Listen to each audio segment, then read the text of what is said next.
Hello അസ്സാം വലൈക്കും. ഇന്നലെ നമ്മൾ കുറച്ച് ചിക്കൻ തട്ടിക്കൂട്ട് ബിരിയാണി ഉണ്ടാക്കിയിട്ടുണ്ടായിരുന്നു കേട്ടോ. ചിക്കൻ വെച്ചിട്ട് കുറച്ച് തട്ടിക്കൂട്ടി ഉണ്ടാക്കിയതാ.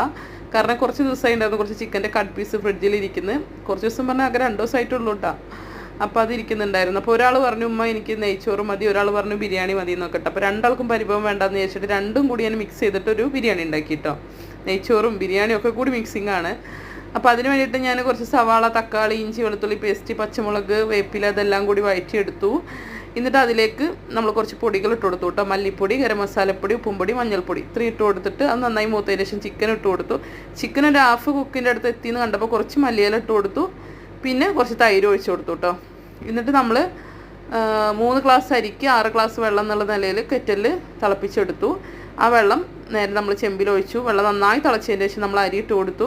അരി ഇട്ടിട്ട് നന്നായി തിളച്ചു എന്ന് കാണുമ്പോൾ നമ്മളൊരു 5 മിനിറ്റ് അടച്ചു വേവിക്കുക കേട്ടോ. അപ്പോൾ നല്ല ടേസ്റ്റി ആയിട്ടുള്ളൊരു തട്ടിക്കൂട്ട് ബിരിയാണി റെഡിയാവും കേട്ടോ.